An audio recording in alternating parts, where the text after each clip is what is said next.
Voilà. Salut, salut et bienvenue dans ce direct. Ici Alain Xavier et Grace. Donc, Grace est en train de faire ses exercices. Là, il est en train de sur son pédalier. Et ce matin, nous avons voulu justement vous dire bonjour et bienvenue dans ce live. Donc, avant d'entrer dans le vif du sujet, eh bien, nous allons vous inviter justement à vous connecter. Connectez-vous massivement. Connectez-vous parce que nous sommes en direct pour vous expliquer pas mal de choses par rapport à notre situation, par rapport à notre combat, par rapport au combat des grâces. Donc, comme vous pouvez le voir, en fait, elle est sur un pédalier. D'ailleurs, après, je vais vous montrer en fait à quoi ça rime exactement ce pédalier. Alors maintenant, je voudrais voir dans les commentaires si vous nous entendez. Si vous nous entendez, eh bien dites simplement on entend. Je veux voir dans un commentaire là, on entend. Alors, on a essayé justement de nous positionner ici pour justement faire pour avoir en fait pour que vous puissiez en fait avoir grâce à moi puisqu'on ne peut pas avoir dans le sens paysage une fois. Donc là j'ai juste dû m'asseoir juste à côté de Grâce. Elle est en train de faire ses exercices en même temps. Donc elle est sur un pédalier que nous avons commandé dernièrement et on voudrait justement partager un peu ces instants avec vous. Donc merci de vous connecter, merci d'être en direct. Et merci de nous faire savoir que vous êtes là. Parce que nous allons partager un tout petit peu notre parcours. On va un peu raconter l'histoire des grâces, même comme on avait déjà, eu à le faire. Donc, on a déjà eu à le faire. On va quand même vous raconter ça. Et on va vous indiquer où vous pouvez trouver justement toute cette histoire-là pour pouvoir avoir toutes les réponses que vous posez sans doute au sujet justement des grâces. Donc bienvenue, manifestez-vous, nous sommes en ligne et nous sommes prêts à partager avec vous en fait un petit bout de notre histoire.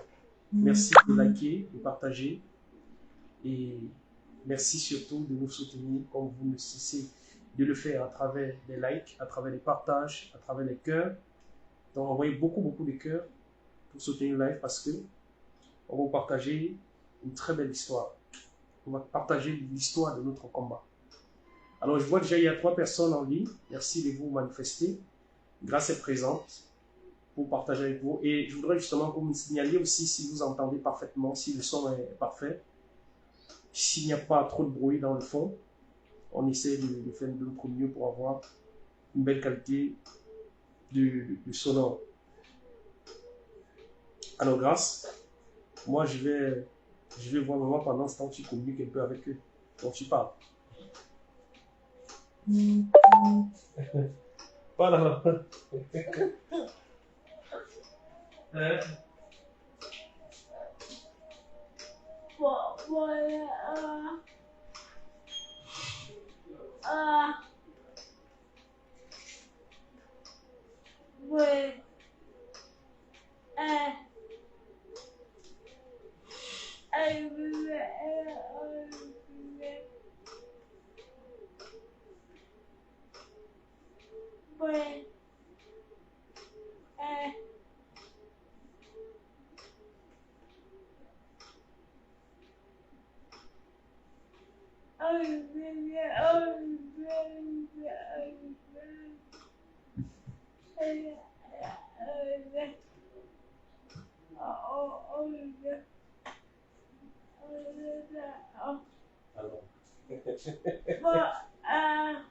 Il y a maman qui a parlé. N'est-ce pas? Alors voilà, j'espère que vous avez communiqué un peu avec Grâce. Vous avez communiqué un peu avec Grâce le temps que je n'étais pas là. Alors j'ai laissé Grâce communiquer avec vous. Et je vous invite vraiment à être très nombreux à partager. Merci justement, vous êtes déjà les bienvenus. Donc Grâce, j'espère qu'elle vous a très bien entretenu parce que j'ai demandé à Grâce de vous entretenir. Il y a une autre personne. N'est-ce pas? Ok. Voilà.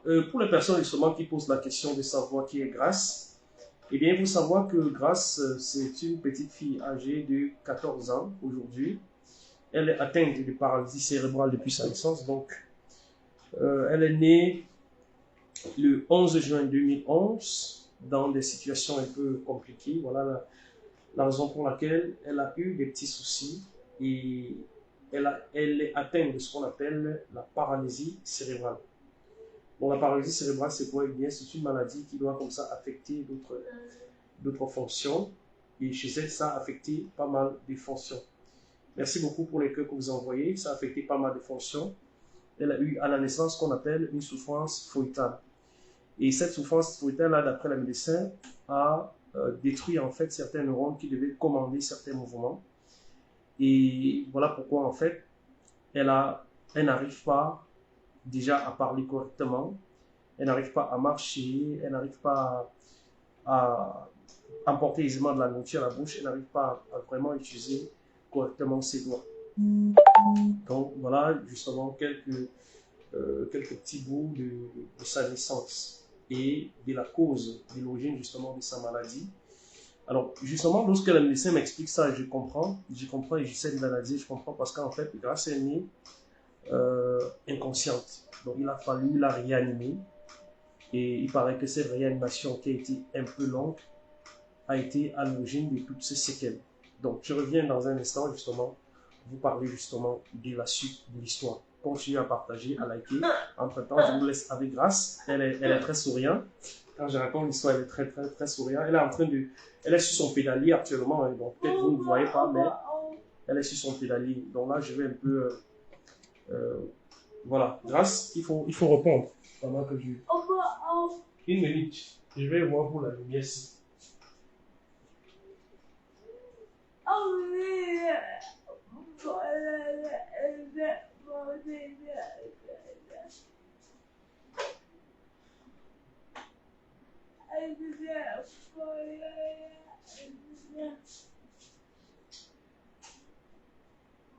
Voilà, c'est bon.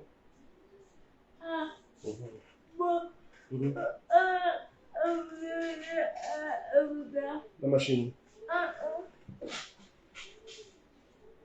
Voilà. Alors là, ok.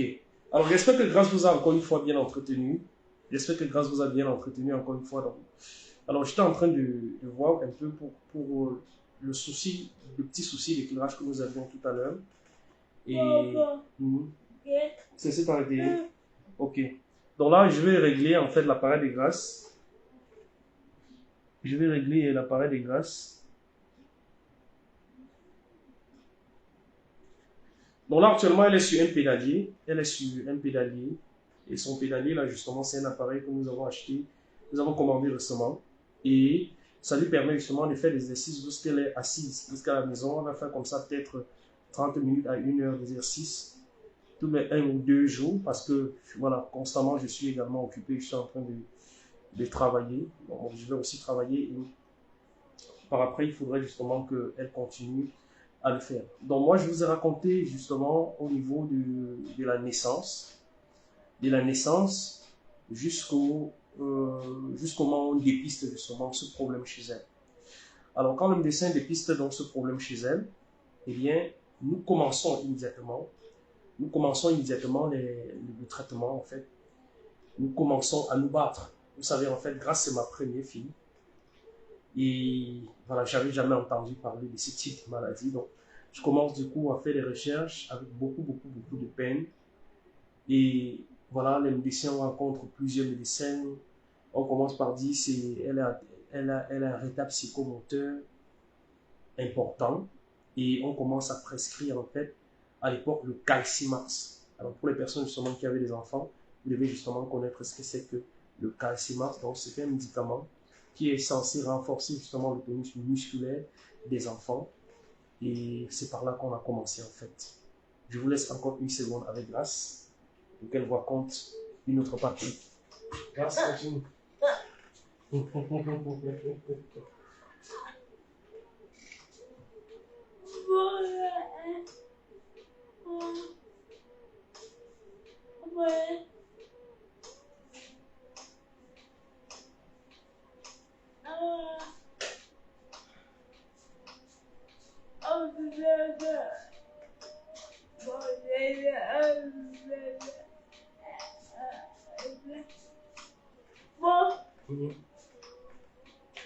Hein?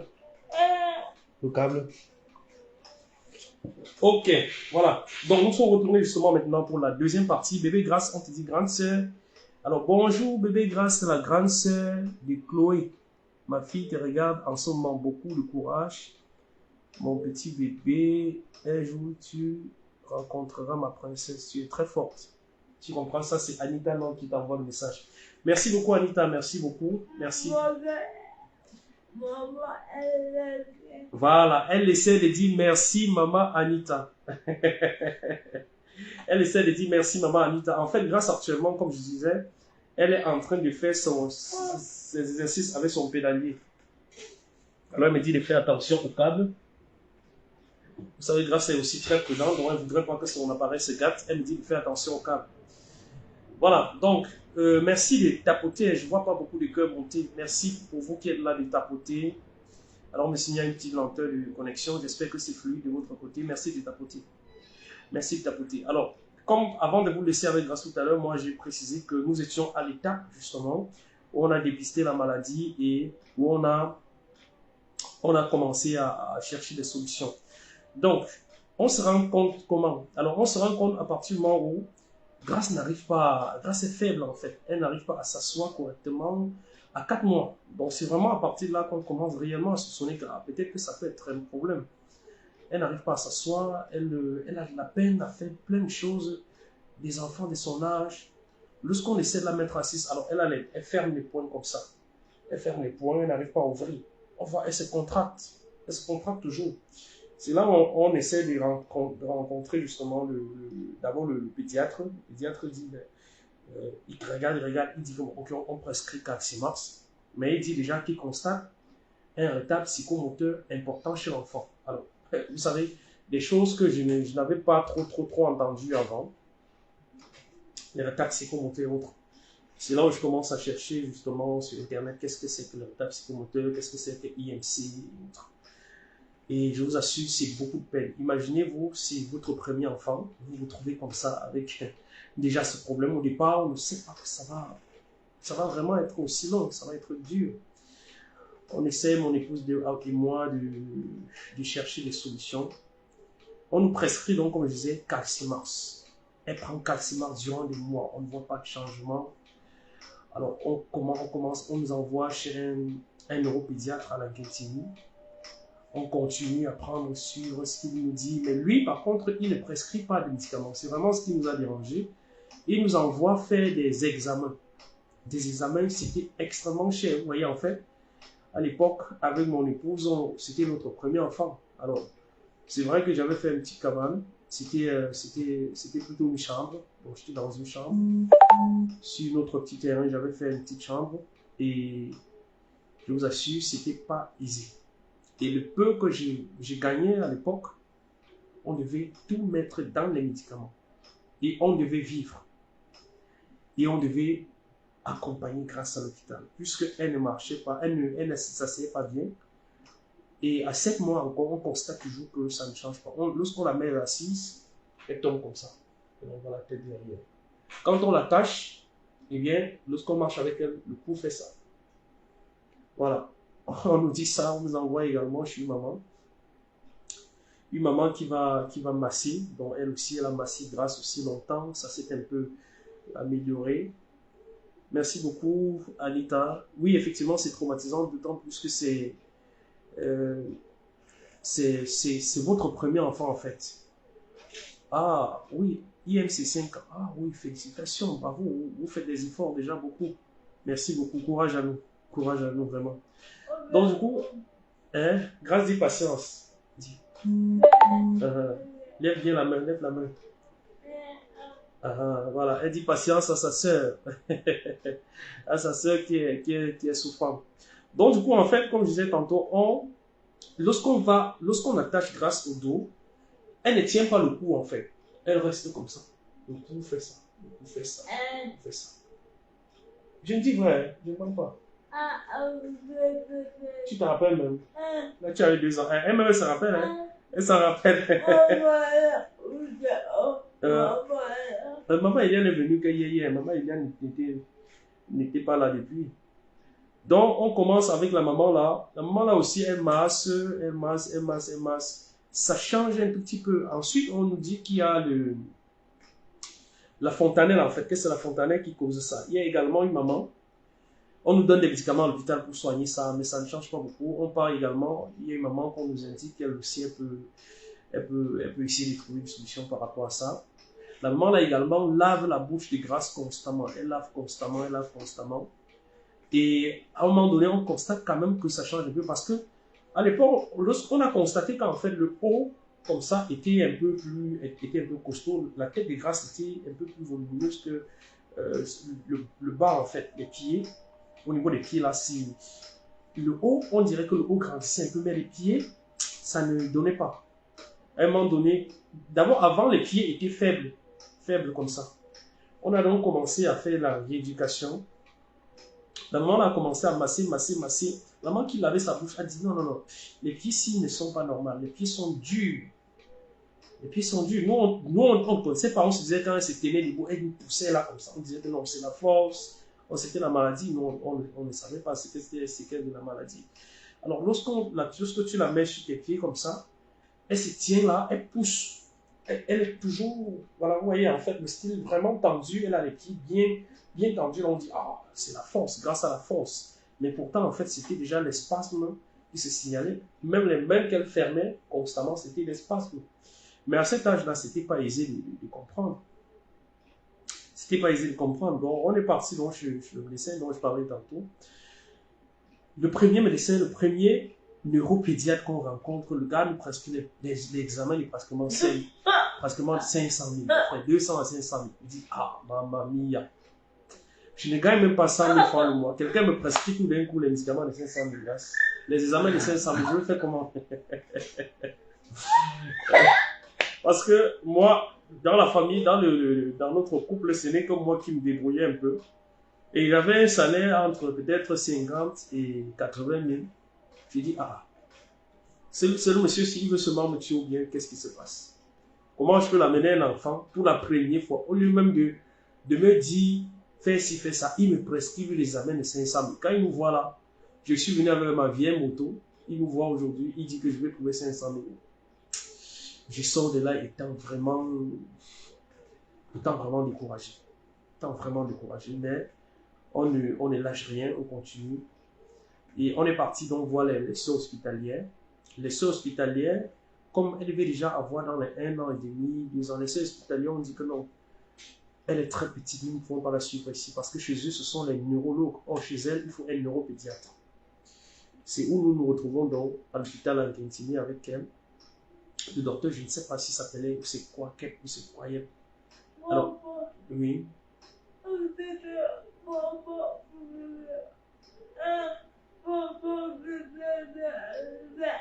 Voilà, Grâce vous explique que papa est parti partout avec elle pour essayer de trouver la solution.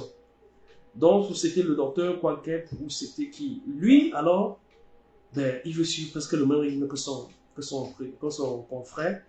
Mais par contre, lui, il est beaucoup plus individuel, il est beaucoup plus astucieux dans ce qu'il fait. Ce qu'il fait, c'est que tu viens aujourd'hui, il te prescrit tel examen. Bon, premier examen qu'il a prescrit, je crois que ça devait être dans les... il avait prescrit l'EEG, il a prescrit un autre examen. Il a prescrit en fait une série d'examens, mais parmi les examens de radiographie et autres qu'il fallait faire, il y avait l'EEG, il y avait un scanner. Il a prescrit un scanner cérébral à injection. Mais à l'époque, c'était cher. Et il n'y avait pas ça à l'Argentine. Je suis allé à un endroit demander, on m'a dit c'est 200 000. J'avais allé les 200 000. Aïe, aïe, aïe, c'était terrible, c'était dur. J'avais alors les 200 000. Je me suis battu comme je pouvais, l'argent ne suffisait pas. Il m'a fallu faire 2 ans. 2 ans, passer 2 ans pour réunir les 200 000. Je suis donc allé faire l'examen en question. Nous sommes déjà en 2000, je crois que c'était en 2016, parce qu'il me prescrit cet examen-là dans les années 2000. Je crois que ça devait être 2013, quand grâce à il y a dans les 2 ans. C'est vers les 2015, 2016 que je fais ce scanner cérébral à injection. Et miracle, on dit, le scanner dit qu'il n'y a pas de problème dans le cerveau de grâce. On dit, ah. En même temps, on est soulagé qu'il n'y ait pas de problème, mais en même temps, on a on est un tout petit peu dégoûté parce qu'on se dit, mais, si elle n'a pas de problème dans le cerveau, qu'est-ce qui se passe? Comment l'enfant est malade, on ne trouve pas la solution, elle n'arrive pas à grandir. Parce qu'en fait, il y a un truc très traumatisant, c'est que vous avez des enfants tout autour de vous vous avez votre fille, les enfants naissent, rampent, elle ne rampe pas. S'assoit, elle ne s'assoit pas. Se lève, elle ne se lève pas. Et vous voyez, en fait, elle a le pot qui fait ça. C'est traumatisant. Et on n'arrive vraiment pas à dire ce qui dérange réellement, en fait. Les médecins disent, regarde psychomoteur important, mais c'est vague. Ce n'est pas spécifique. C'est vague, c'est vague. Donc, du coup, tu ne comprends pas. Entre-temps, on lui pompe les vitamines, les calciums. Alors, entre-temps, il y a donc les médecins, la médecine chinoise, là, les Indiens, en fait, qui arrivent. Et on dit, OK, il faut qu'on essaie un peu chez eux. Eux aussi, c'était pas facile chez eux. Chaque fois que tu pars chez eux, il faut que tu prépares minimum 5 ans. Et ça doit finir, il faut que tu cherches d'autres. Mais malgré tout, on prend les compléments alimentaires, presque le médicament, les compléments alimentaires, on lui donne. Bon, sur le coup, on ne voit vraiment pas de changement, mais je me dis que c'est avec le temps qu'on voit un peu de changement. Donc, lorsqu'on fait cet examen-là, on a fini de faire l'examen de scanner cérébral à injection, là, on fait, on doit à la cantine, le médecin là nous demande encore de faire notre examen. Je dis, ouais, il n'est pas passé. Il n'a même pas pitié de moi. Depuis que j'amène l'enfant ici, il n'a rien prescrit comme médicament. Il ne fait que me faire l'examen. Il se dit alors que je fais comment. Entre-temps, son petit frère est né parce que en 2015, son petit frère est né. Pour aller à l'hôpital, moi j'avais une moto. Pour aller à l'hôpital, il faut que je mette. On part tous. Parce que c'est un enfant en fait. Il faut qu'on parte tous. Merci beaucoup Angèle, Chito, merci beaucoup pour les cœurs que vous envoyez. Merci de tapoter le like, merci de partager. Je vous ai dit qu'on racontait justement l'histoire et on répondait à vos questions. Merci beaucoup. Merci beaucoup. Anita Laure, effectivement, il faut apprendre à vivre en vie. C'est au fur et à mesure, à ce moment-là, tu vois, tu cherches tellement de solutions. Entre 0 et 5 ans, là, c'est le moment le plus stressant. Si tu arrives à traverser cette période avec l'enfant, sois sûr que tu vas vraiment vivre bien avec l'enfant IMC. Parce que c'est le moment, c'est le temps de questionnement. Tu te poses tellement de questions. Tu te dis, mais qu'est-ce qui se passe avec cet enfant? Tu te poses des questions, tu te demandes, mais Seigneur, mais qu'est-ce que j'ai fait? Tu te demandes, si ce n'est même pas une malédiction, si ce n'est même pas une malchance qui t'arrive. Mais très vite, tu commences à comprendre que non. Au fur et à mesure que tu fais les recherches, c'est que tu comprends que non. Il y a des cas comme ça. Au fur et à mesure que tu vas à l'hôpital, tu vois, il y a de plus en plus de cas comme ça. Au fur et à mesure que tu fais les recherches, tu te rends compte que c'est une maladie, que tu n'es pas le seul à avoir cette maladie, tu n'es pas la seule personne à avoir cette maladie-là. Il y a beaucoup de cas, tu vois des cas qui sont beaucoup plus graves que ta part. Et puis tu comprends que, c'est pas un problème c'est pas un cas isolé.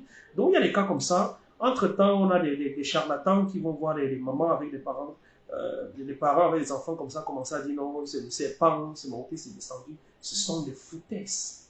Moi, je vous dis, si on vous dit, votre enfant qui est malade, c'est le serpent, c'est ceci, vraiment, il faut dire, ce sont des foutaises. Et si vous avez même la possibilité, gifler même cette personne-là. Il faut m'excuser de dire ça. Mais les gens racontent du n'importe quoi. Un enfant est malade et il y a l'origine de la maladie. Lorsque vous essayez de faire une introspection, de voir comment l'enfant est né, de voir comment l'enfant a évolué, et bien vous vous rendez compte que au fur et à mesure qu'on vous explique, ça veut dire que vous regroupez en fait l'information, vous regroupez les petits bouts d'histoire de l'enfant et vous vous rendez compte que ce qu'on vous explique, effectivement, c'est ça. Parce que dans le cas de Grâce, elle est née en fait, sa maman perd les os le matin. Moi, je suis parti au travail. Alors, elle est en train de travailler. Moi, je ne me suis même pas rendu compte parce que c'est pas derrière qu'elle est partie. Elle a perdu les os et elle a travaillé, imaginez, de 8 heures jusqu'aux environs de 19h, 20h avant que l'enfant ne sorte.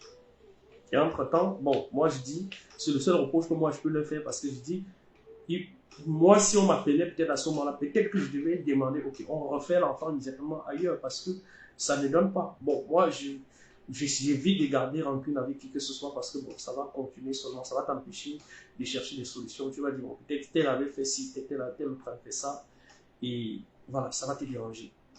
Donc, à ce moment, entre 8h et 19h, l'enfant boit le liquide amniotique. Vous voyez, l'enfant boit le liquide amniotique. Donc, c'est ce liquide amniotique qui, selon les médecins, a provoqué en fait ce problème-là. Et lorsque l'enfant naît autour des 19h30, 20h, l'enfant est carrément inconscient, ça met tellement fatigué, on l'a perfusé, l'enfant est inconscient, on réanime l'enfant. Et vous savez, si on m'explique que c'est important que lorsque l'enfant sort, l'enfant doit crier. Parce que quand l'enfant crie, justement, ça débouche ses poumons et autres, justement, et l'enfant commence à avoir de l'oxygène pour respirer. Mais entre le moment où l'enfant naît et le moment où l'enfant respire, si se passe un temps important, bien, des neurones vont être détruits. C'est le cas de Grace, on a expliqué justement qu'elle avait perdu justement beaucoup de neurones entre ces laps de temps-là.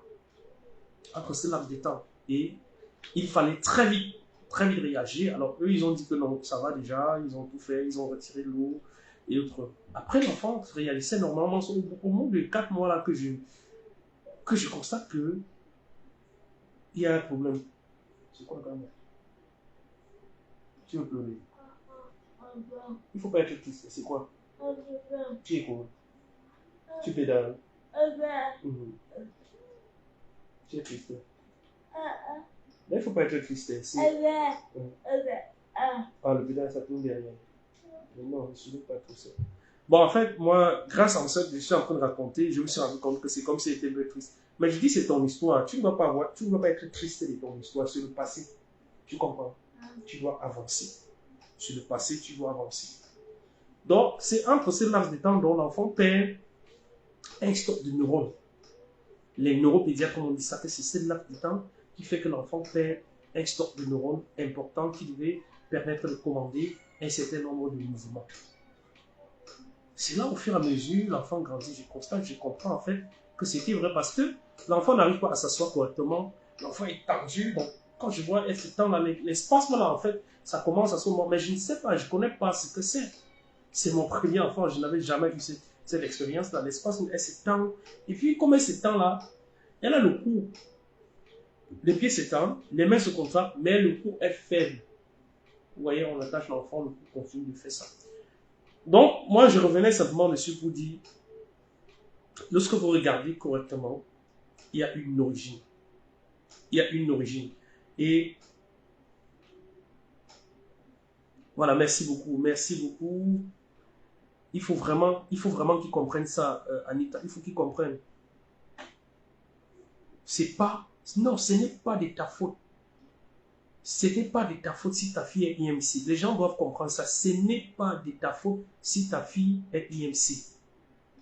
C'est important. Alors, vraiment, je vais justement lancer un message à tous ce papa-là parce que je reçois énormément les messages des femmes qui disent que non, elles ont été abandonnées avec l'enfant parce qu'on dit que c'est à cause de la femme que l'enfant a IMC. Non, ce n'est pas de la faute de l'enfant. Vraiment, il faut être ouvert.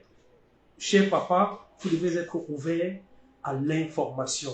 C'est le manque d'information qui vous fait penser que l'enfant a IMC à cause de la mère. Non, ce n'est pas à cause de la mère. C'est à cause d'un problème à la naissance ou pendant la grossesse.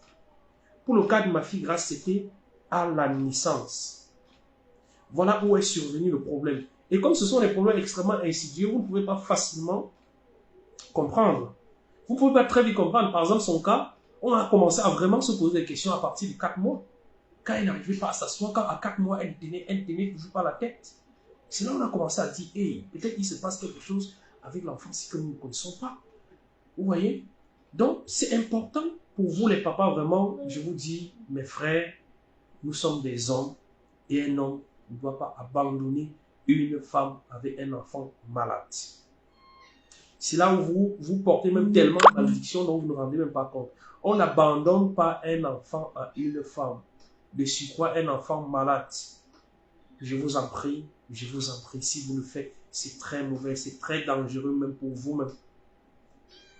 Ma fille m'a rendu fort. Ma fille m'a permis d'avoir le mental pour me battre.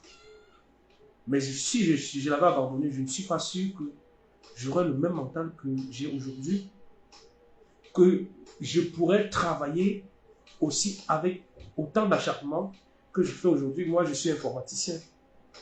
Quand je sors du travail, je rentre chez moi et je travaille, il faut que je dorme tard. Vous comprenez? Je me couche dans les 1 heure, 2 heures, parfois 3 heures, parfois je fais du H24. Vous voyez? Donc, je ne suis pas sûr que j'aurais eu autant de courage pour travailler ma fille, pour me battre si jamais je n'avais pas grâce. Je ne suis pas certain. Peut-être que bon, je devais être dans mon confort et autres. Voilà, dans mon petit confort, voilà, si je travaille un peu, ça va. Mais aujourd'hui que j'ai l'obligation d'avoir minimum 100 à 150 000 francs tous les mois, uniquement pour son traitement, sans compter les autres, vous savez, en fait, c'est pas aisé, hein, parce que grâce à la grande sœur seulement, il y a les autres, et il y a également la famille, justement, qui compte sur moi. Il y a plein d'autres choses. Donc, si vous vous battez avec vos enfants, Dieu ne cessera de vous bénir, parce que Dieu sait ce que vous traversez. On se dit parfois qu'on est abandonné, mais Dieu est toujours là, il sait ce que nous traversons. C'est important. C'est important. Et lorsque vous le faites, votre fille se rend compte, votre enfant se rend compte que vous vous donnez tellement pour vous, elle développe un amour vraiment fort pour vous, elle prie pour vous. À sa façon, grâce ne parle pas, mais elle prie beaucoup. Vous voyez? C'est important. Donc, si jamais vous avez abandonné les enfants avec une maman, je vous en prie, arrêtez les histoires qu'on vous dit non, c'est le serpent, c'est la sorcellerie, c'est... Bon, peut-être que ça peut exister pour les autres, mais quand même, moi, je dis avant d'accuser la sorcellerie, les histoires, les autres, là, il faut d'abord faire une analyse logique. Bon, chez moi, peut-être parce que je suis très farouche, on a peur même souvent de me dire certaines choses que non, ton enfant, ton enfant. Aujourd'hui, c'est vous qui imposez qu'on accepte votre enfant.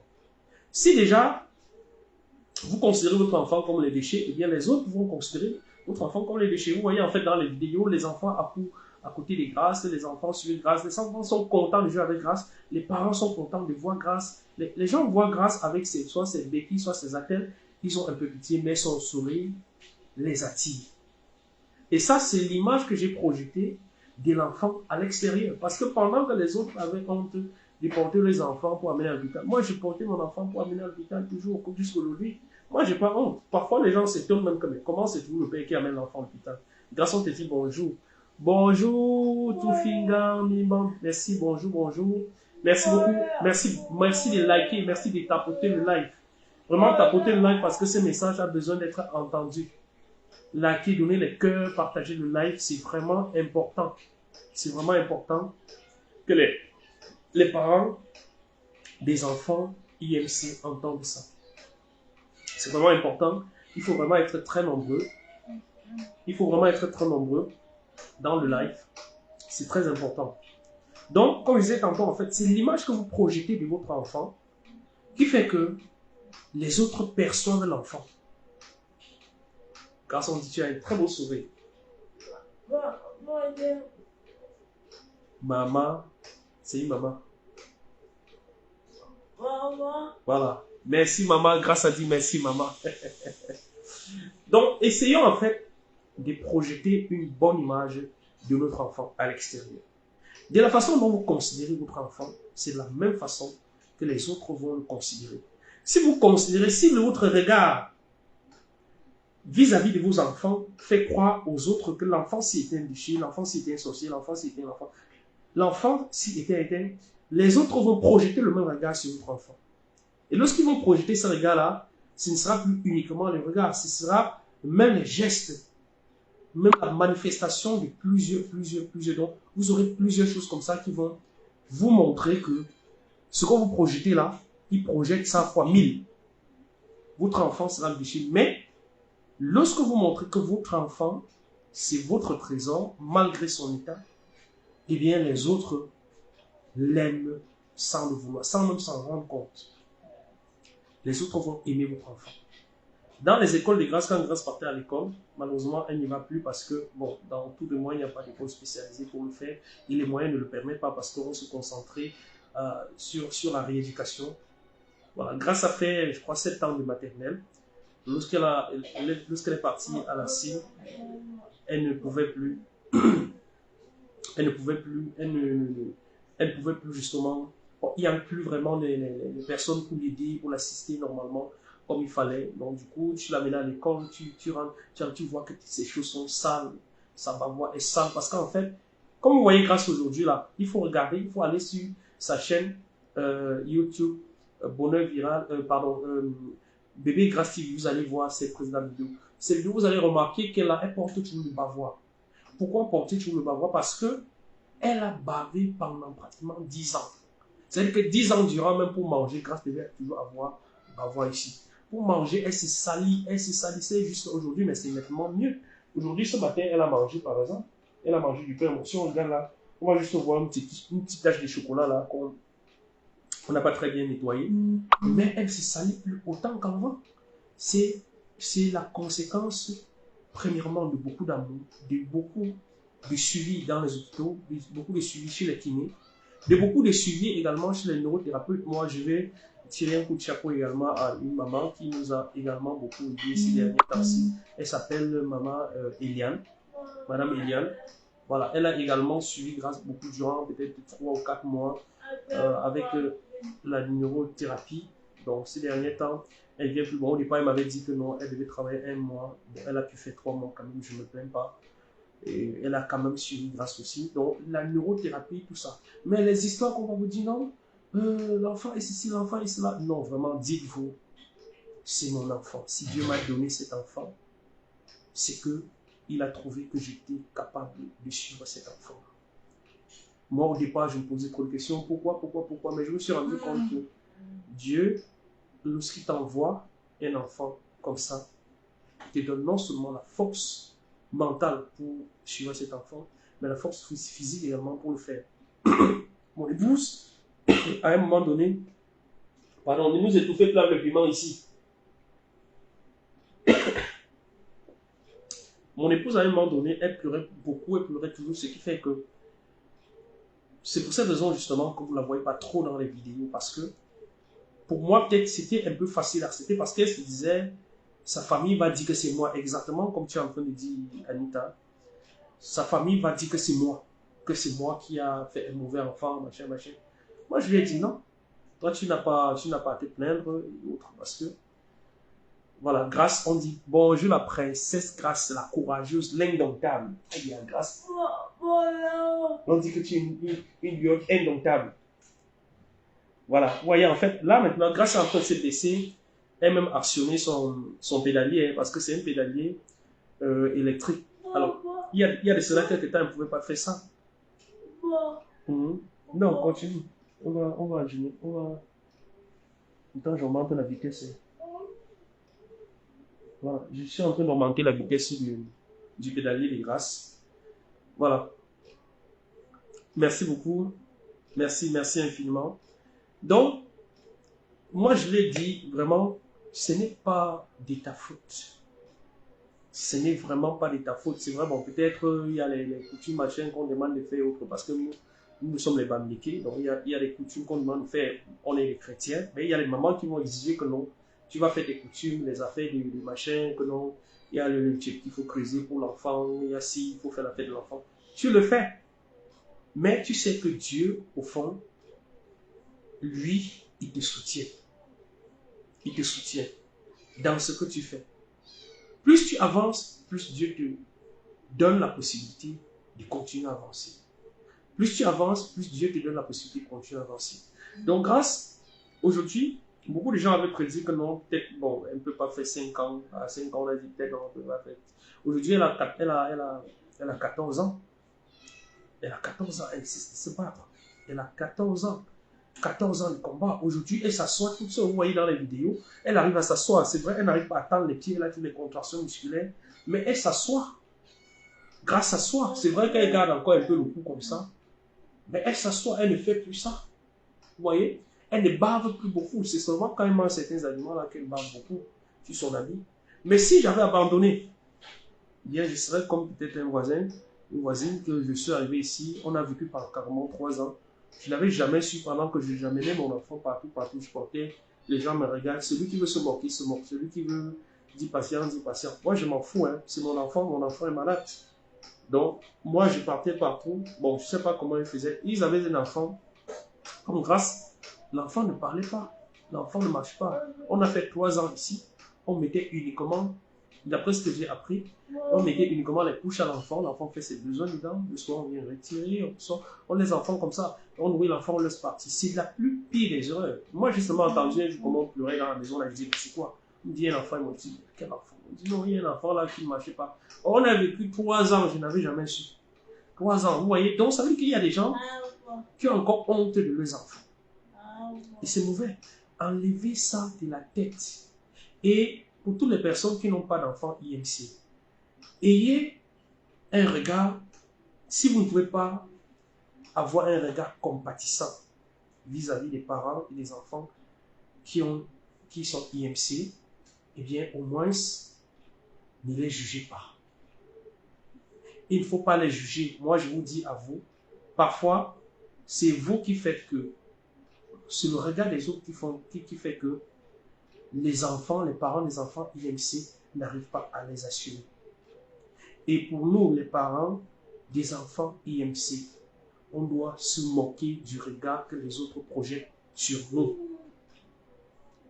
Il faut vous en ficher du regard que les autres projettent sur vous. Celui qui a le courage de vous parler un style, il faut lui remettre à sa place. Ça, c'est ce qu'on sait de moi. Tu parles mal de mon enfant, on ne va pas te dire. On ne va pas te dire. Donc, du coup, moi, je suis très calme sur beaucoup de choses. Mais si tu parles mal de mon enfant, je te place un mot qui va te faire réfléchir toute ta vie. Je te mets à ta place. Moi, je ne bagarre pas, je n'insulte pas les gens et autres, mais je te remets à ta place. Je te dis quelque chose qui va te faire réfléchir. Parce qu'on ne choisit pas d'avoir un enfant malade. On ne choisit pas d'avoir un enfant IMC. On ne choisit vraiment pas d'avoir un enfant IMC. Il faut comprendre, c'est dur pour les parents. Maintenant, une fois qu'on a parlé du côté émotionnel et autres, maintenant il y a le côté financier que les gens ne comprennent pas. Certaines personnes ne comprennent pas. Ils disent, oh non, comment l'enfant, machin. C'est très difficile. C'est très difficile d'avoir de suivre les enfants IMC. C'est très difficile de suivre les enfants IMC. Donc c'était le chat là qui dérangeait un peu grâce, je ne sais pas. Alors il paraît que le chat a senti l'odeur de quelque chose là à la cuisine. Comme on a fermé la porte de la cuisine, le chat va absolument entrer à la cuisine. Et maintenant, vient demander à Grâce d'ouvrir la porte. Voilà. Donc, du coup, le plan financier, c'est très compliqué. Merci de tapoter le live. Merci de tapoter le live. D'envoyer les cœurs. Je vois, apparemment, on a une petite restriction là. Il faut tapoter le live, pardon. Il faut tapoter pour que ce message arrive à tous les enfants.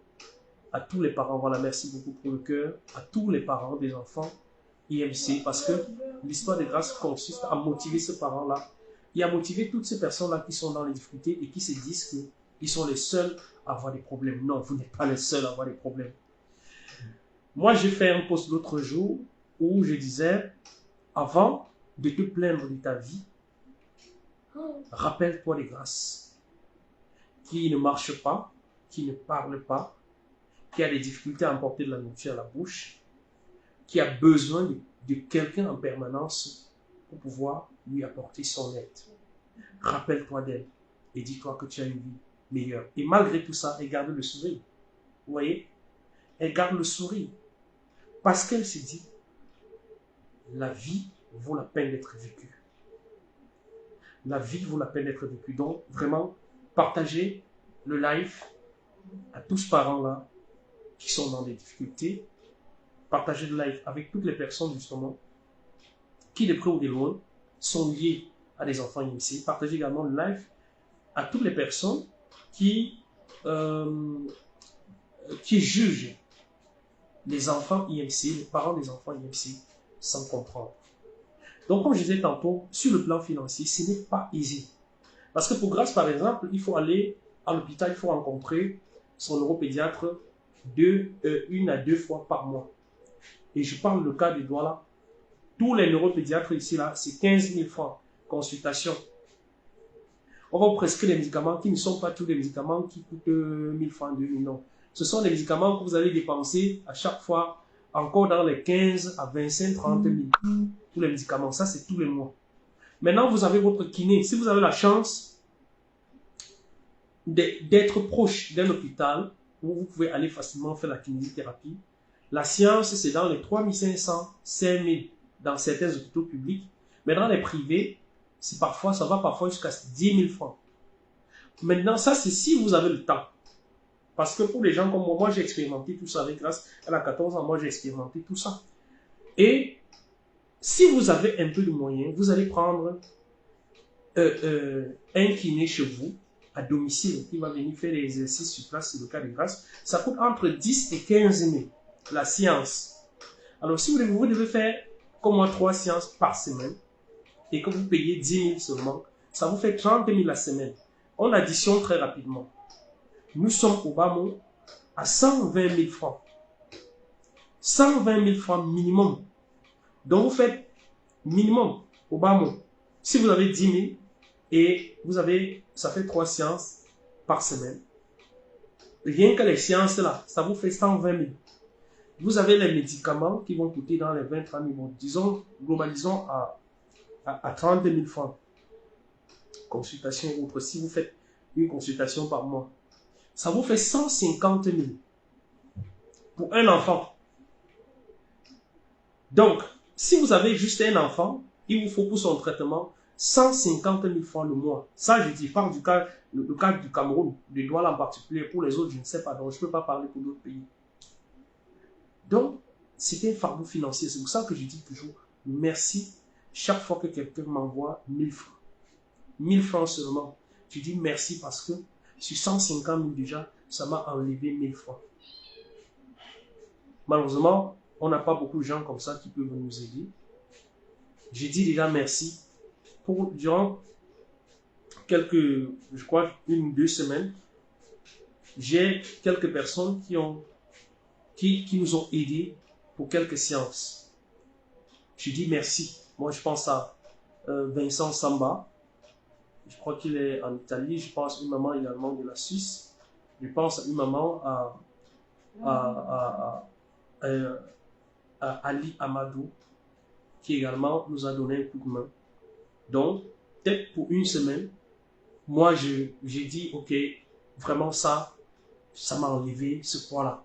Et moi, je vais vous inviter à toutes les personnes vraiment de bonne volonté, chaque fois que vous voyez un enfant, un parent qui a un enfant IMC et qui se bat, je vous en prie, dites-lui un mot gentil et aidez cette maman-là, aidez ce papa-là à pouvoir prendre soin de son enfant.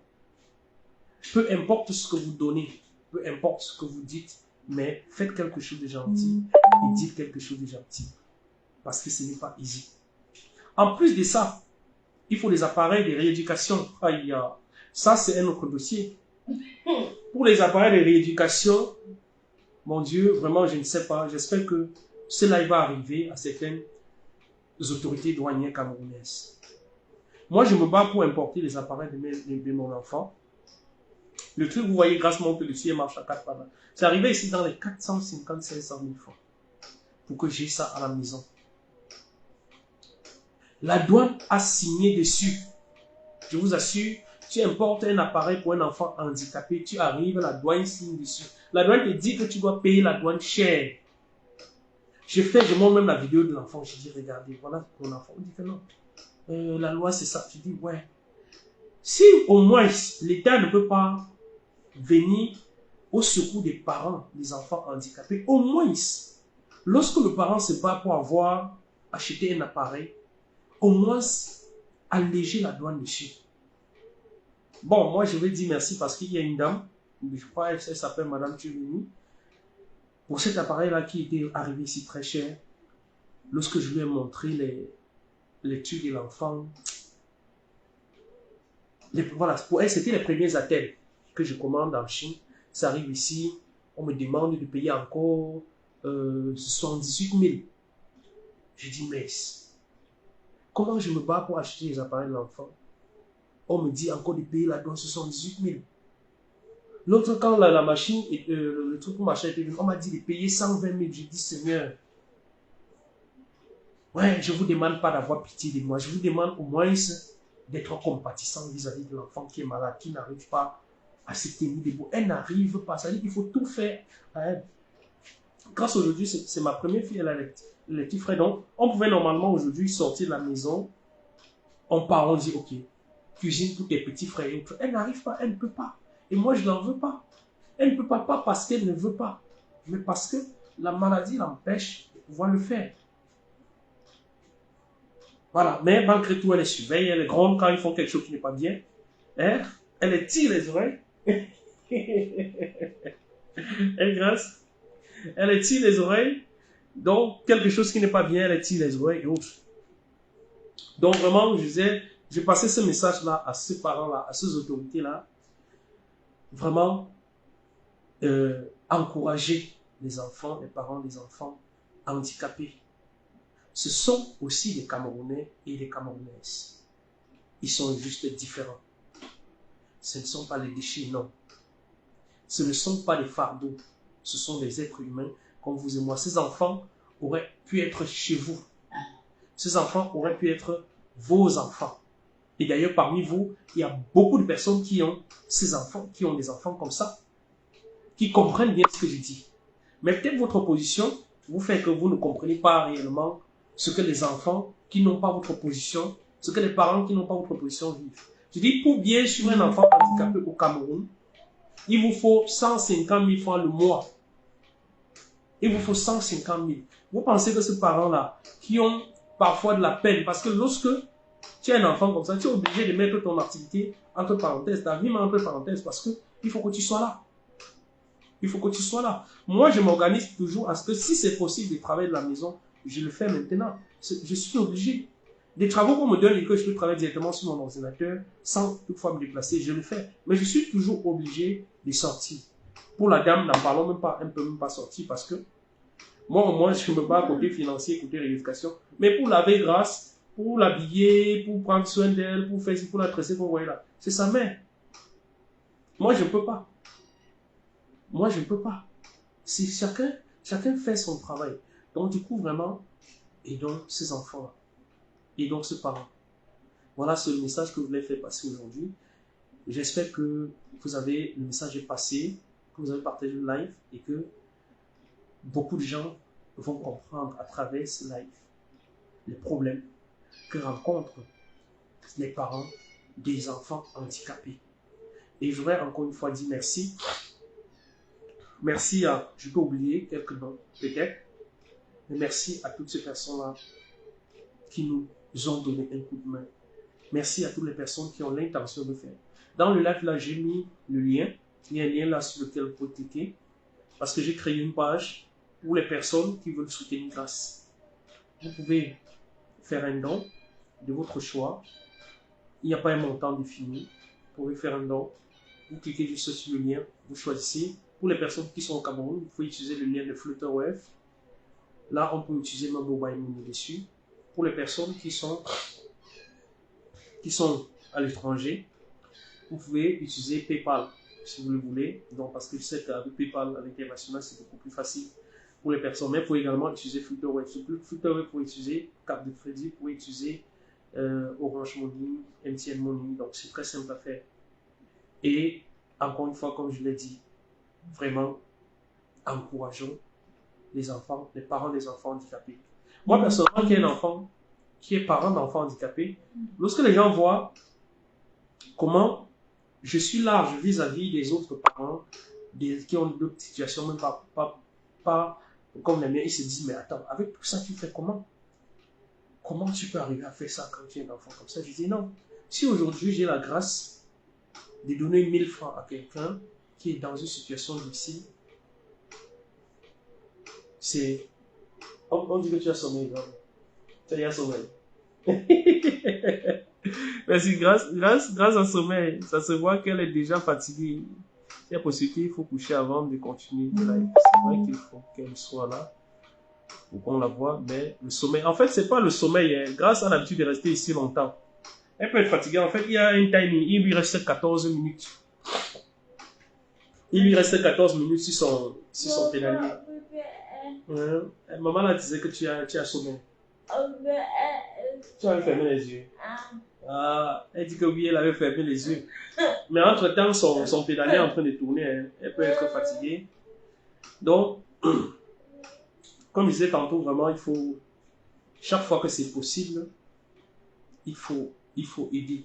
C'est important. Moi, je le fais pour les personnes qui ne connaissent pas, parce que moi, j'ai plusieurs autres activités dans d'autres domaines. Certains ne peuvent même pas imaginer dans d'autres domaines que j'ai un enfant malade si je n'en parle pas. Parce que je ne porte pas sur ma face que non, j'ai un enfant malade, j'ai un enfant malade. Vous devez sourire, vous les enfants, les parents des enfants handicapés. Continuez à sourire. Il faut sourire à la vie pour que la vie vous sourie aussi. L'idéal qu'on puisse faire, c'est de sourire à la vie. Et j'ai dit à Grâce, il faut sourire à la vie. Quand tu souris à la vie te sourit en retour. Ne marche pas comme si tu avais porté un masque de misère sur ta face. Non, tu n'es pas la seule personne. Moi, je suis parti à Bamenda en 2017 avec Grâce, avant que la guerre ne déclenche. Je crois que c'était fin 2016. Non, c'était début 2017. On a vécu des choses là-bas.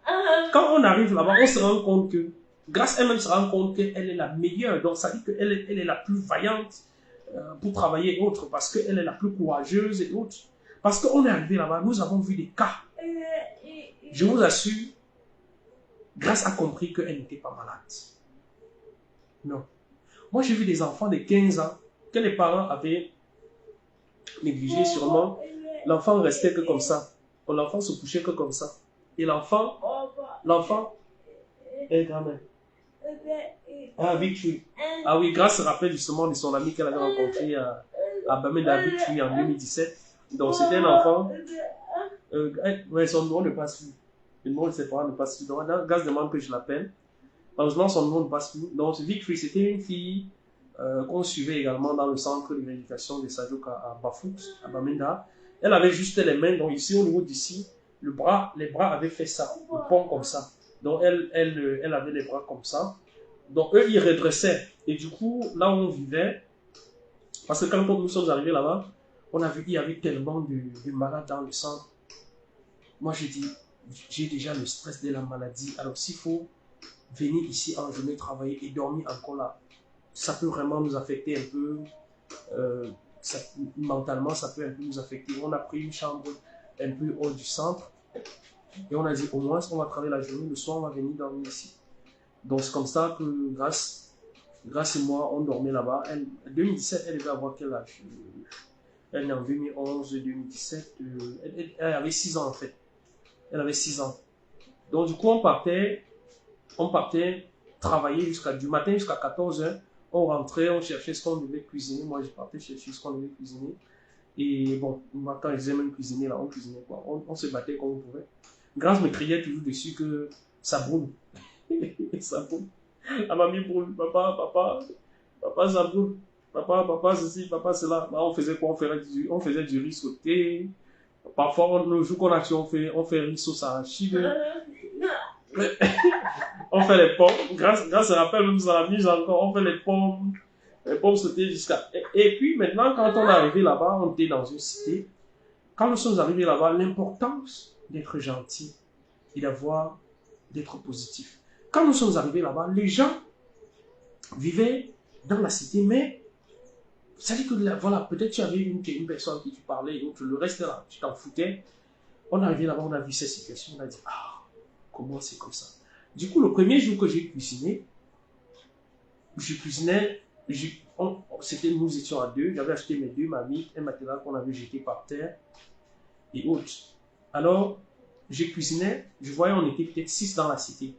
Aujourd'hui, si je fais le riz, je mets à part un peu dans une petite assiette. Je m'avais été donné parce que j'avais acheté quelques petites assiettes. Le lendemain, si je cuisine, parce que je cuisinais pour 2 jours, maman. Donc, quand je cuisinais mon riz là, on devait manger pendant 2 jours. Donc, et c'était bon, grand le soir. Alors, elle dit c'était bon. Donc, tout ce qu'on fait avec vous, c'était bon. Donc, du coup, le lendemain, quand je cuisine, on va aller donner pour notre voisin, ainsi de suite. Au fur et à mesure, comme ça, j'avais donné la nourriture à tout le monde. Et puis maintenant, ce qui se passait, c'est que les gens ont commencé un peu à s'ouvrir. Quand je quittais là-bas maintenant, les gens commençaient déjà à cuisiner, c'est-à-dire que tout le monde maintenant cuisinait et donnait à tout le monde. Et ça, c'était vraiment un climat qu'on avait installé. Je dis, bon, notre présence là-bas, au moins, a fait que on a apporté quelque chose de positif là-bas. On a gardé l'esprit positif. Et quand on part à Bamenda, justement, le moment là, d'où l'importance de la rééducation, quand on part à Bamenda, à Sadioka, Grâce arrive à peine à s'asseoir. Mais elle ne peut pas, une fois qu'elle est couchée, elle ne peut pas se mettre debout. Elle ne rampe pas. Elle ne rampe pas quand je pars à Bamenda en 2017 avec elle. Elle a 6 ans. Hein. Imaginez, comprenez bien. Pour vous qui dites que vous êtes déjà fatigué là. 6 ans. Grâce peut seulement s'asseoir sur une chaise avec à deux soins comme ça, mais elle ne peut pas ramper. À Bamenda, on me dit, lorsque les gens la prennent, ils disent, ah, l'enfant, c'est la colonne vertébrale de l'enfant, c'est faible. Ça, c'est la première des choses qu'ils disent. Ils commencent donc à faire un mouvement à Grâce. Donc, du coup, on l'attachait à la maison, même vous pouvez faire ça. Quand ils sont rentrés de Bamenda, même directement, j'ai fabriqué un truc comme ça. On l'attachait sur un truc avec les oreillers comme ça, sur le buste. On attachait son dos comme ça, on tirait bien vers le bas. Donc, il paraît que le fait de tirer la colonne vertébrale loin derrière comme ça, là, attaché, pour un moment, ça renforce la colonne vertébrale. Un soir, je suis rentré, je dis, mais qu'est-ce qui se passe? Donc, tu vas passer ta vie comme ça, même ramper, tu ne vas pas pouvoir. Je lui ai dit, mets ton pied comme ça. Moi, j'ai forcé. Merci beaucoup. Merci beaucoup. Moira, Nadège. Merci beaucoup. Merci infiniment. Merci de tapoter le live. Merci de tapoter le live. Anita, beaucoup de courage à toi. Je sais ce que tu traverses. Mais ça va aller. Dis-toi que ça va aller. Il faut seulement continuer à te battre. Garde la tête haute. Donc, en fait, ce jour-là, moi, je dis, mais comment est-ce que tu n'arrives pas à faire ça? Moi, je l'ai dit, j'ai mis à 4 pattes sur notre matelas. Moi, je l'ai mis à 4 pattes. Je dis, tu vas rester. Elle n'arrive pas à ouvrir ses mains. Je dis, tu vas rester. On va pas passer le temps à faire la rééducation comme ça. Toi, tu ne fais rien. Tu vas le faire. Elle a crié, tu vas le faire. J'ai mis ses pieds à 4 pattes. La première fois, elle est tombée comme ça. J'ai dit, avance comme ça. Moi, j'ai rampé. Hein. Bon, je faisais le mouvement. J'ai dit, suis-moi. Elle tire le premier pied avec beaucoup de peine et elle tombe. Je dis, ah, tu as déjà tiré. Deuxième fois, j'ai dit, mets ton pied, je viens la soulever. Mets ton pied. Avant une fois, elle tire le pied. Je vois, papa, elle fait déjà, elle a commencé, elle a fait 3 pas sur le matelas. J'ai commencé à sourire, j'ai appelé sa maman ici, j'ai dit, grâce rampe. Ça dit que vraiment, j'ai dansé ce jour-là jusqu'à. Nous étions à Bamenda, à Sadioka, et c'était parti comme ça. J'ai compris en fait pour merci beaucoup, merci Kentio, Cindy. Donc on a vraiment dansé là-bas, ça dit que moi j'ai jubilé. Et grâcement, ce jour-là, au moins, elle ne comprend pas, elle ne parle pas, elle ne parle pas, mais elle comprend bien. Et elle est consciente de la situation. Et même quand je me couchais et que j'étais fatigué, n'importe comment, quand on devait partir, on devait arriver au centre à 8 heures. Grâce à 6 heures, elle me griffait. Mais comme je me réveille à 5 heures et puis je me suis couché, je vois, à 6 heures, quelqu'un vient me griffer comme ça. Elle me griffe. Je dis, ouais, grâce, laisse-moi. Elle me griffe pour me dire que non, c'est le jour, il faut qu'on parte à l'hôpital. Elle me griffe. Donc, du coup, et je vous assure, pour partir à Bamenda et pour rentrer, j'ai souffert. J'ai souffert parce que sa maman ne pouvait pas, elle était ici avec les autres, donc moi je suis parti avec elle seul. Et là-bas, j'étais le seul papa qui venait avec l'enfant. Donc j'attache le matin, il l'attache au dos. On part. Il y a une vidéo là pour les personnes justement qui veulent voir une de ces vidéos là. Allez sur Bébé Grâce TV sur YouTube. Vous allez voir ces vidéos là qui datent de 2016, 2017, 2000. Voilà, j'ai publié d'autres récemment qui sont toujours des vidéos de là. Vous allez voir. Ce que je vous raconte là, vous allez voir. Donc, quand j'ai jubilé comme ça, on a continué sur un au centre. Ils ont aussi essayé, ils ont vu elle essayer un peu. Ouais, tout le monde au centre était fier parce que grâce au moins, faisait déjà les petits efforts.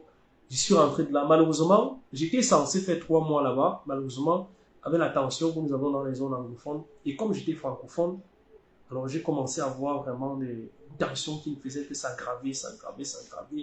Lorsqu'il y avait même encore le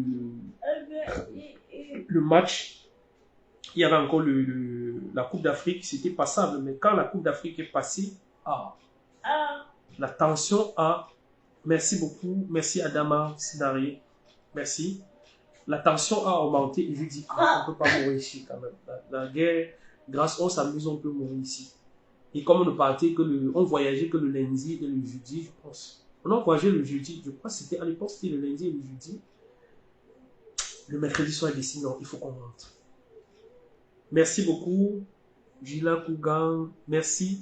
Merci beaucoup, merci et bienvenue dans le live. Merci beaucoup. Donc, on est un peu en train de partager l'histoire de Grâce, nos aventures avec Grâce. Aussi pour encourager tous ces parents-là qui ont des enfants comme ça. Donc, je dis, on peut mourir ici, Grâce. J'ai dit ça comme ça le mercredi. J'ai dit à Grâce qu'on va partir. Ne demande pas. Hey, Grâce commence seulement à insister qu'on part. Non, je crois que c'était mardi. Le mercredi, Grâce arrive à l'hôpital. Non, elle ne veut même plus, elle rien faire. Elle veut seulement rentrer. Donc, c'est comme si elle avait déjà le pressentiment. Et par la grâce de Dieu, nous, le jeudi dont on part, je vous explique comment je partais. Moi, j'avais mon sac à dos avec mes vêtements. Quelques vêtements dedans. J'avais le sac de voyage avec les vêtements de Grâce à l'intérieur. Et j'avais Grâce. Grâce ne pouvait pas s'asseoir seule. Tu voyais avec l'enfant, elle ne peut pas s'asseoir seule. Elle ne peut pas se tenir debout seule. Je mettais mon sac au dos. Je tenais la grosse valise des vêtements de Grâce avec certains petits trous là-dedans. Et je portais Grâce ici. Je suis en route comme ça, je marche. Je ne peux même pas dire à quelqu'un que arrête l'enfant, ou bien arrête le sac. C'était pas easy. Même pour pisser, il fallait que je sorte. Si je sors de la voiture, il faut que je fasse le vêtement de Grâce. Elle pisse. Moi, je pisse. Elle ne peut pas, donc je ne peux pas la mettre assise. Parce qu'elle ne peut pas. Elle ne peut pas s'asseoir même le sol. Elle ne peut pas se mettre debout. Du coup, je posais le sac de valise au sol et je la mettais dessus. Et c'était compliqué. C'était vraiment compliqué. Nous sommes arrivés ici. On a même failli se faire agresser à Bonabéry, mais pas à la grâce de Dieu, parce qu'on est entré dans une voiture de bandits. Une voiture, quand on est arrivé à 5 heures, et il y a les voitures qui ont garé, monsieur, il y avait 2 personnes dans la voiture. Je suis venu, comme j'avais l'enfant en main, j'ai déposé mon sac à dos et ça, je voyais derrière. Je restais là. Ils ont pris, ils ont mis derrière. Je restais là, ils voyaient, ils font que tourner. Il y a un téléphone qui commence à sonner dans la voiture. Je dis, mais pardon, il y a un téléphone là qui sonne. J'appelle, il vient me prendre.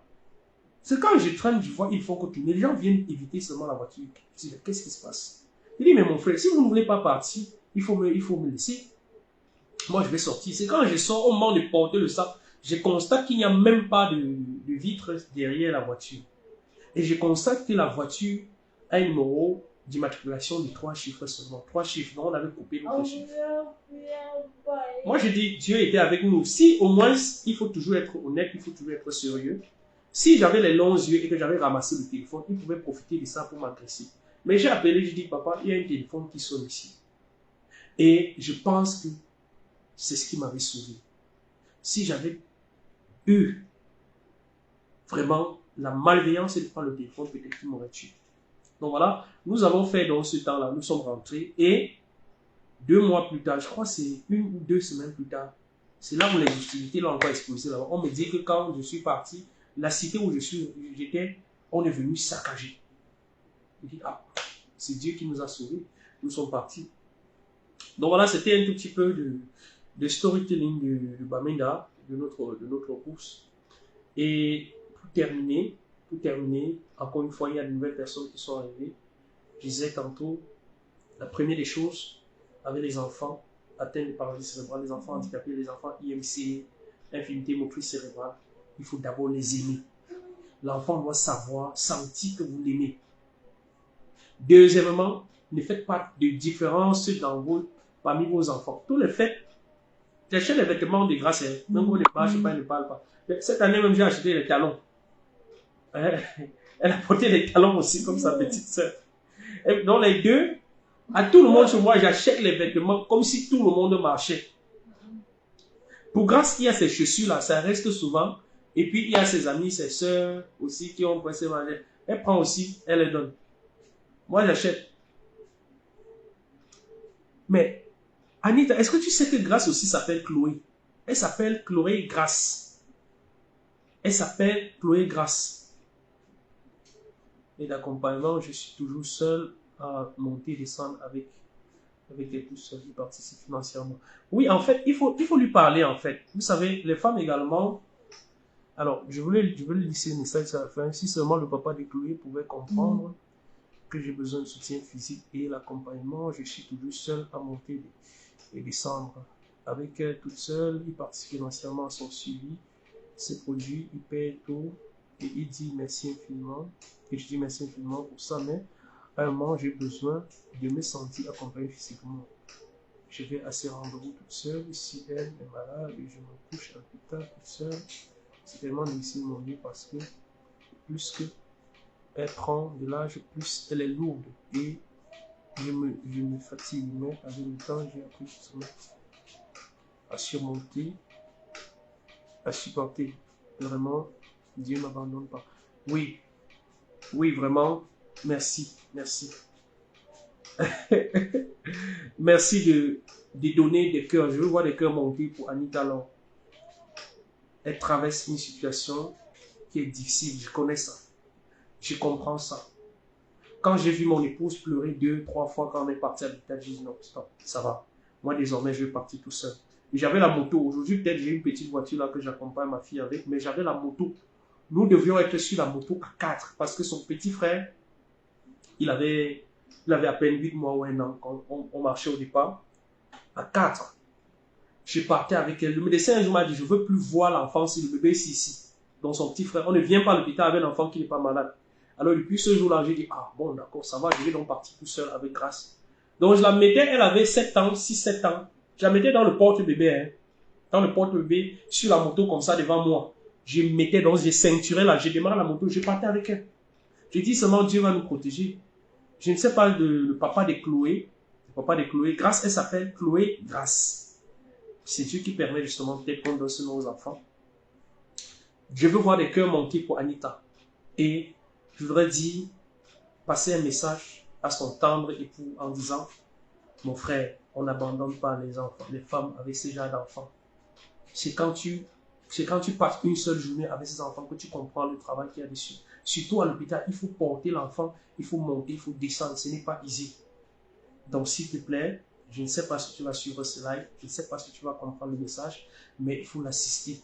Ce n'est pas de sa faute si elle a un enfant malade. Ce n'est vraiment pas de sa faute. Au contraire, si tu prends soin de cet enfant-là correctement, elle sera une bénédiction pour toi. Il ne faut pas avoir peur ni honte de ton enfant. Bon, voilà, ce message étant passé. J'espère qu'il aura suivi. Et vraiment, je l'invite à pouvoir regarder même les vidéos des grâces. Anita, il faut envoyer les vidéos des grâces chez lui. C'est important. Alors, Mavingu Kumba, pourquoi tu n'as pas fui? Pourquoi est-ce que je n'ai pas fui? Grâce, on me demande pourquoi je n'ai pas fui. Quand tu étais malade, tu peux répondre. Hein? Hein? On ne fuit pas. Voilà. Parce que je t'aime beaucoup, non? Voilà. Parce qu'on n'abandonne pas un enfant malade, non? Voilà. On ne fuit pas. Grâce dit non, on ne fuit pas. On ne fuit pas. Alors, pourquoi je n'ai pas fui? Premièrement, je suis né dans un foyer polygamique. C'est dit que dans un foyer polygamique, on doit se battre. Deuxièmement, on m'a appris à être responsable de mes actes. Troisièmement, tu es fatigué. Appuie avec. On met encore. Ok. C'est Grâce qui me dit qu'elle veut continuer encore un peu.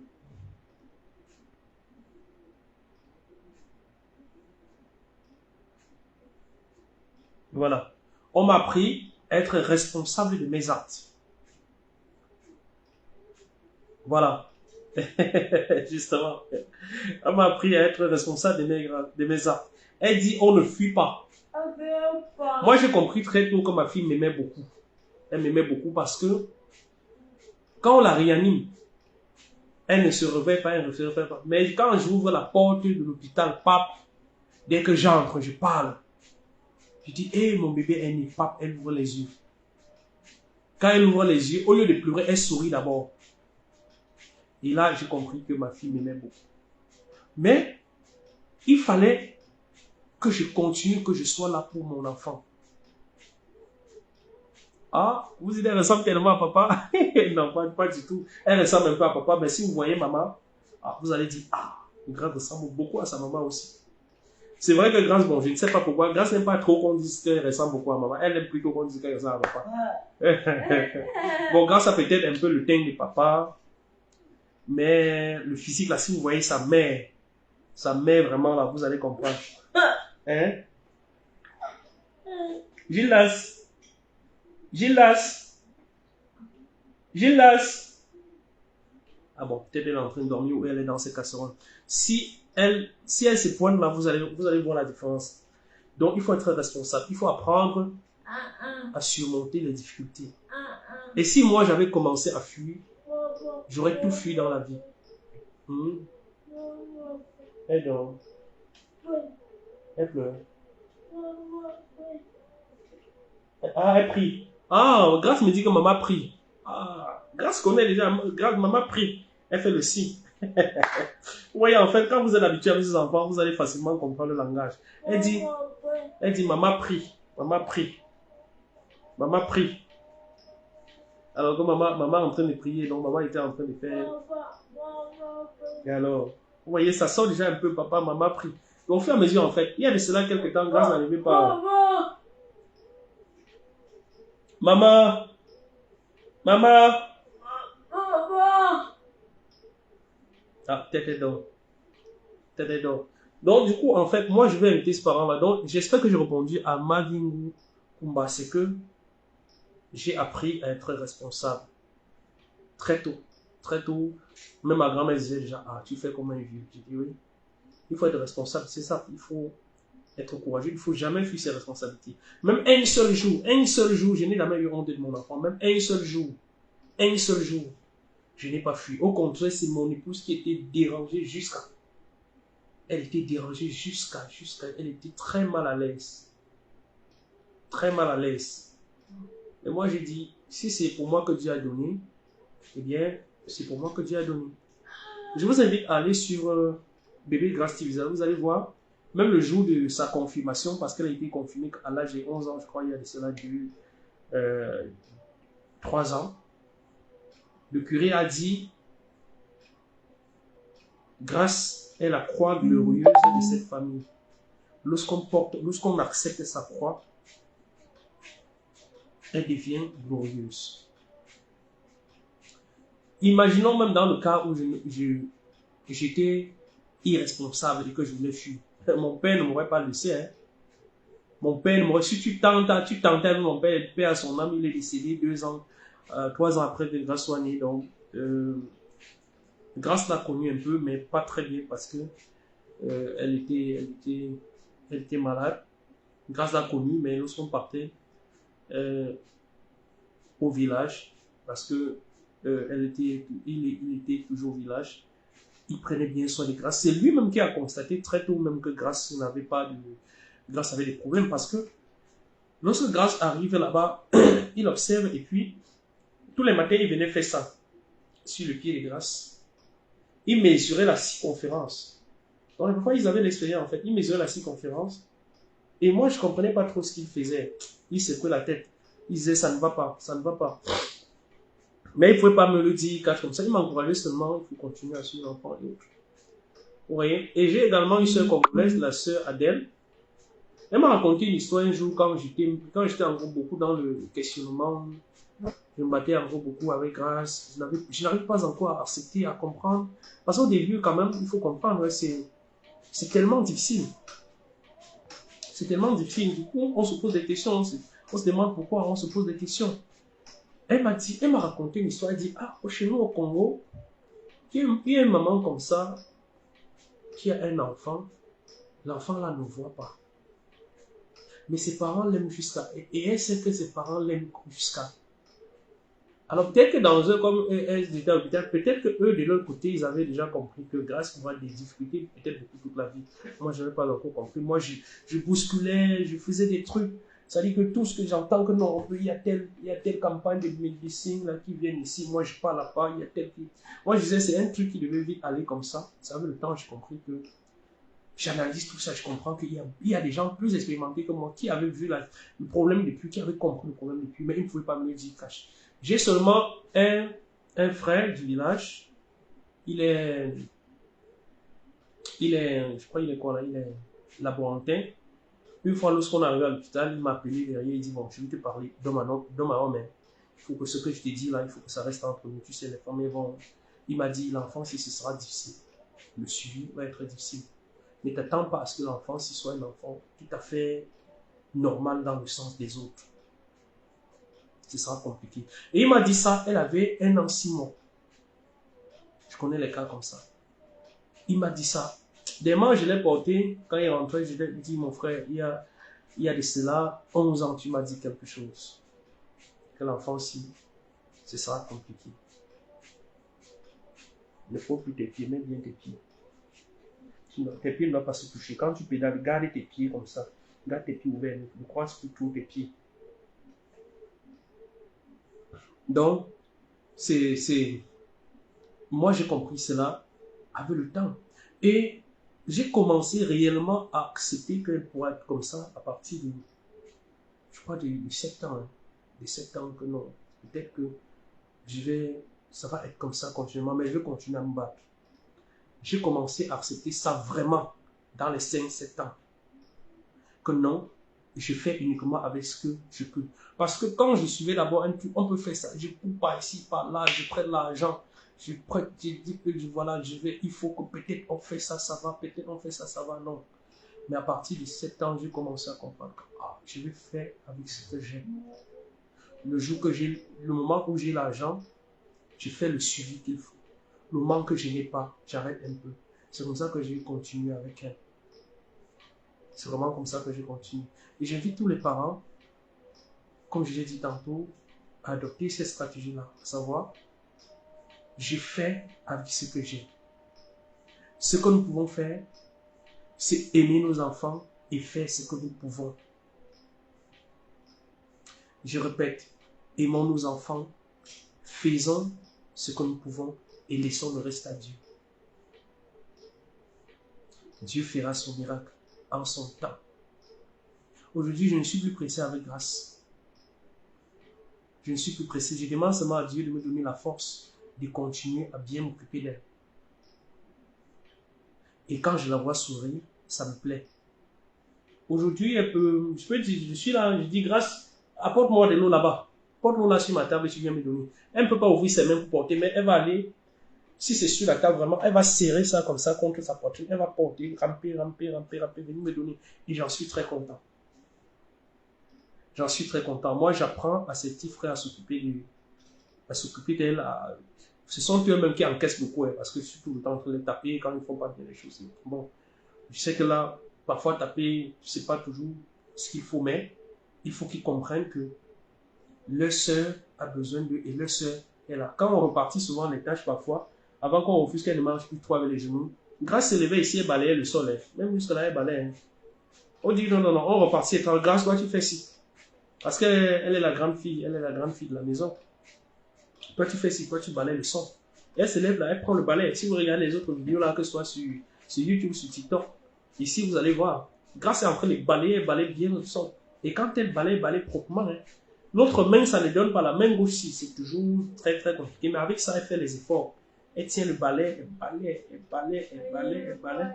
Souvent, comme mon bureau est derrière, elle dit, papa, elle balaye, il faut que tu te lèves. Et je me lève là, elle balaye, balaye, balaye.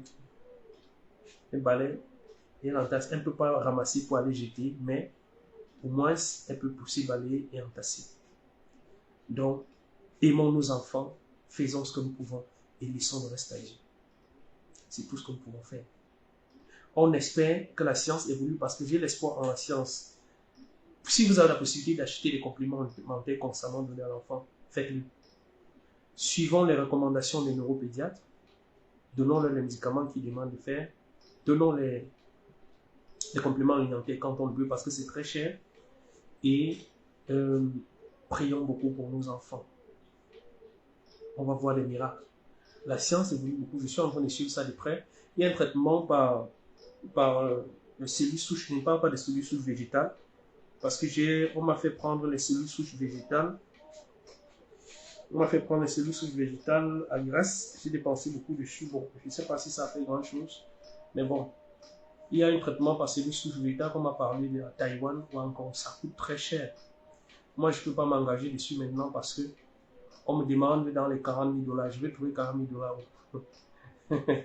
Plus de 27 millions. Juste pour le traitement, il faut le transport, il faut ceci, il faut cela. Ce n'est pas aisé. Mais le jour que Dieu va me donner la force de pouvoir le faire, je vais le faire. Je ne veux pas m'arrêter de le faire. Peut-être que c'est par là que Dieu va faire son miracle, je ne sais pas. Mais je sais que déjà, la vie de grâce jusqu'aujourd'hui, c'était un miracle.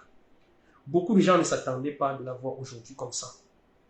Beaucoup de gens ne s'attendaient pas. Quand on la voyait, son cou était comme ça, sa main, quand elle restait debout, même, quand elle essayait de rester même sur la table, même son cou était toujours comme ça. Mais vous voyez, en fait, son cou aujourd'hui est carrément droit. Hein. Est carrément droit. Donc, c'est pas aisé.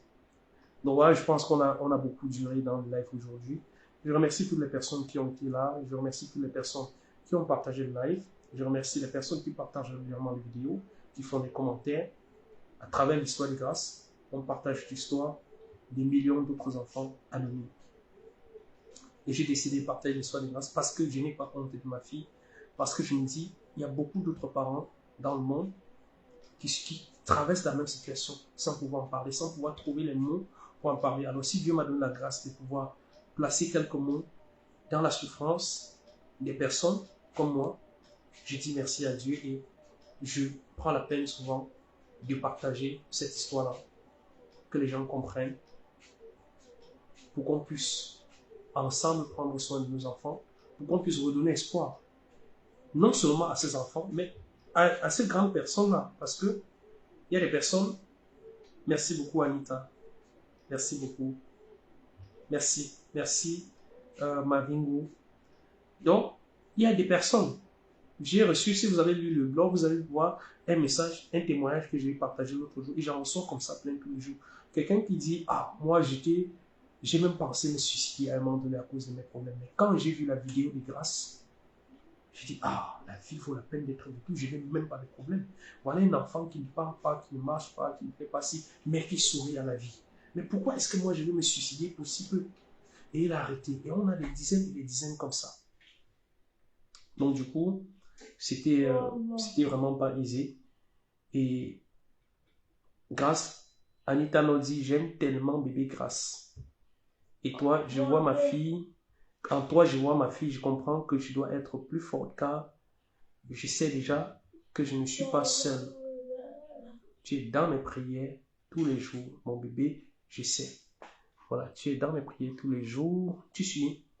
Je sais qu'un jour, j'aurai les moyens de te faire des cadeaux énormes. Merci beaucoup, Anita. Continue à donner du sourire à papa et maman. Tu as compris? Voilà, on va vous laisser. Oui.